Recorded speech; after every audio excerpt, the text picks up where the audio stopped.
Hey, what's up guys? My name is Spartan and welcome back to my YouTube channel. In today's video, we're going to be talking about Blender versus Orb Devo. And heads up, this is actually my fourth time recording this video. I really hope it works. I don't know if I have like a storage issue with my phone. I deleted a bunch of old stuff, so I'm hoping maybe this one actually goes through. But it has been a struggle trying to get this video out, so bear with me here. But basically how I'm going to structure this video is we're first going to briefly summarize both of these strategies, and then we're going to go through the pros and the cons of each strategy, followed by my personal opinion of which strategy I think is better. So feel free to jump around in the timestamps that will be found down below if you would like to go to a specific section of the video.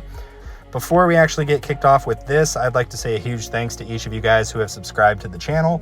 I really appreciate all the love. We just hit 2,700 subscribers, so we are 300 shy of 3,000.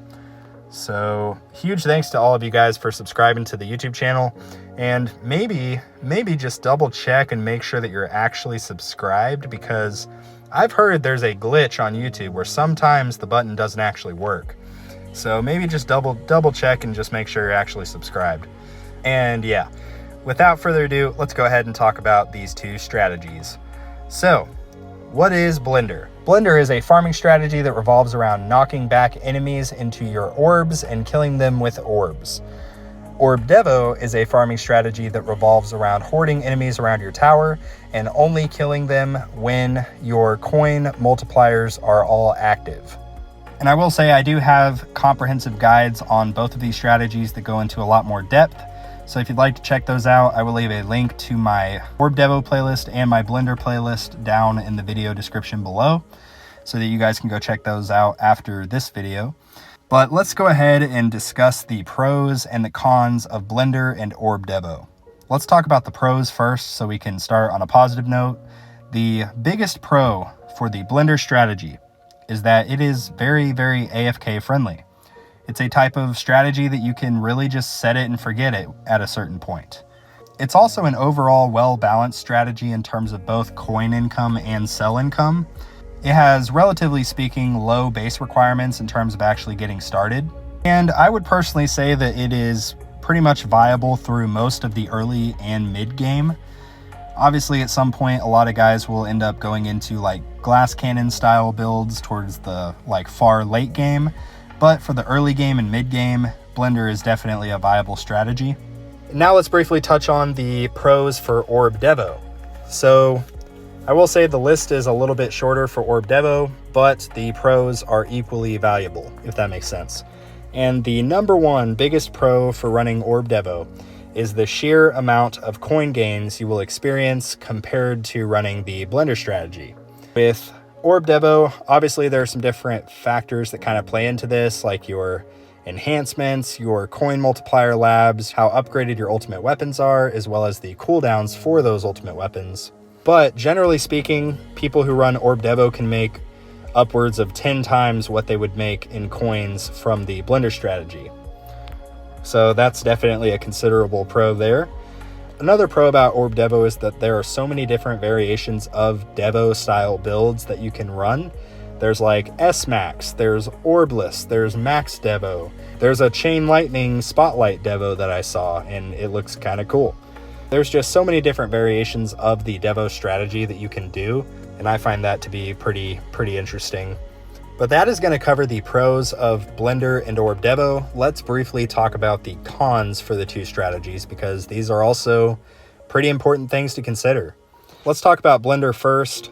The first and probably biggest con with running the Blender build is that you will have a slower overall progression in terms of your lifetime coins, your workshop status, your enhancements, even potentially like some of the more expensive labs. You may not even be able to really afford those, just due to the lower amount of coins that you'll get compared to running Orb Devo.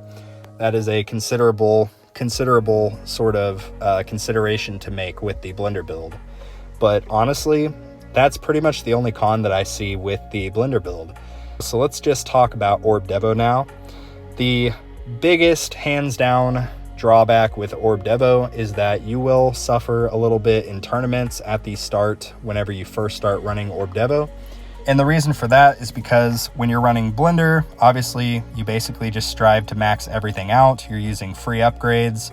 But when you have a devoed workshop, you don't have the free upgrades to pretty much like rely on. You have to upgrade them during the tournament run. Now there is a way around this, and what I personally did whenever I got up to Champions League, I would basically go into Blender in my workshop prior to starting my tournament run, and then use my tournament gem reward to pretty much respec back to Devo. And that definitely boosted my tournament performance, but it was kind of inconvenient to do at the same time because obviously you have to do it twice a week with each tournament. So there's definitely a bit of like frustration in doing that, but just know that there is a way around it. The second con with Orb Devo, and this is probably the second biggest one, is that it is a lot more hands-on than the Blender build. Obviously, like we mentioned, the Blender build is very much AFK friendly. You can kind of just set it and forget it and not worry about it. That is not really the case with Orb Devo. With Orb Devo, because you're not using free upgrades, you have to monitor things like your enemy attack skips, like your EHP stuff, your health, your defense absolute, your health regen, all of this stuff. This is all stuff that you have to actually upgrade during the run because you're not using free upgrades. And that's definitely a considerable flaw with Orb Devo if you don't really have the time to kind of put into it. Again, similar to the tournament thing, there is sort of a way around this. What I personally did was I would farm with Orb Devo up until around wave 3000 in any given tier, and then after that point I would effectively just swap to Blender during the run, and that would prolong my runs, get me more cells, let me push a little bit further, but it was definitely not very convenient. And that brings us to our third and final con of Orb Devo, and that is, generally speaking, you will make less cells with Orb Devo than you will with Blender. And again, that has to do with Blender, you have free upgrades going right from the start of the run, whereas Orb Devo, even if you swap to Blender later in the run, you're still missing out on all of those potential free upgrades that you could have had if you had free upgrades right out the gate. And because of that, you're going to be farming probably in a lower tier than you would be if you were running the Blender build. Also, for less total waves than you would be making if you were running the Blender build. Therefore, netting you, generally speaking, lower amounts of cells. And that's definitely a considerable kind of thing to think about because cells are arguably as important, if not more important than coins, because some of these lab upgrades just take absolute crazy amounts of time to do. Like I'm currently working on the chronofield duration lab, and it is quite excruciating. But yeah, that covers the pros and the cons of the two builds. Let's briefly talk about my personal opinion on what strategy I think is the best. And you guys are going to hate me for this, but I'm just going to say it. They are both really good strategies, and they also both serve very unique purposes. Orb Devo is very much centered around coin gains. There's no really way around it. People do Orb Devo to maximize their coin income, and it is a great strategy at doing so. Blender, being a more generally speaking well-balanced strategy in terms of cells and coins, also has a lot of merit. It's very, very lifestyle friendly. Like if you have a busy life, you can just set it and forget it. Start your run and then come back and check on it and see if you're still going later in the day. Like it's really easy to run Blender.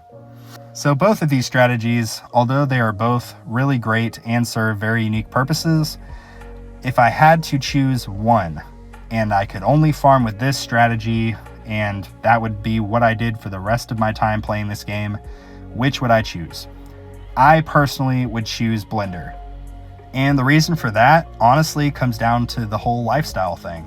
I do this YouTube stuff. I have a full-time job. I have a family. And the time commitment to logging in, checking my runs, upgrading things, it can be a lot. So if I had to choose one strategy that I could do and basically not have to worry about it, I personally would pick Blender. That doesn't mean that I think it is a better strategy than Orb Devo. It just means that I think it would fit my personal lifestyle maybe a little bit better. Again, if I had to choose one. Obviously, I've done both. I have enjoyed both, but that's what I would say. And one little thing I want to touch on here, I don't really subscribe to the whole mindset that there's any one optimal strategy or path that people should follow. I look at this as a game. It is a game. We're supposed to be having fun. We're supposed to be learning and growing and trying new things. And if you're in a place where you're just tunnel visioned on you have to use this strategy or else you're not gonna, get anywhere in this game or whatever, I think that's kind of dumb. I think it's a game. We're supposed to be having fun. So have fun. If you enjoy the blender strategy, by all means, absolutely run the blender strategy. If you enjoy seeing the lifetime coins go up really, really quick, maybe give Orb Devo a shot. I guess the point is there's multiple ways to skin a cat, And I think do whatever you think is enjoyable, whatever allows you to have a good time with the tower. If you enjoy running a certain build, go for it. If you enjoy upgrading certain things and seeing the progress with that, go for it. That's my little 2 cents on that. Let me just quickly bring up a little housekeeping note here. First of all, we have a Discord server with 548 people in it. Guys, I started this little community Discord server a few months ago now, and we've been slowly, steadily growing it. And we've got a ton of different people in here, all the way from brand new tower players to people that have been playing for multiple years. And it's been really cool, getting to kind of talk to some of you guys in the voice channels, as well as in the guild chat. We've had some friendly competition between all of our guilds and whatnot. And we also have this little page here, the useful links. So this has a whole bunch of different tower resources that we have slowly been kind of collecting for you guys. And it's just a ton of different interesting things that can ideally help you out with your tower journey. And if you would like to join the Discord server, the link can be found in the video description, kind of towards the bottom of it. So feel free to stop in and say hi, don't be a stranger, all that good stuff. And the last thing I want to touch on is we actually are opening our 5th guild, our 5th Spartan guild. It is going to be led by Aramis here, and he is currently getting a list of 22 potential people, including himself. And once he gets that list filled, he's going to officially launch the guild. And hopefully the goal is I want all of you guys to be able to get max rewards in the first week. And that's why he is waiting until 22 members are available, so that will give basically everybody the best opportunity to maximize their guild rewards.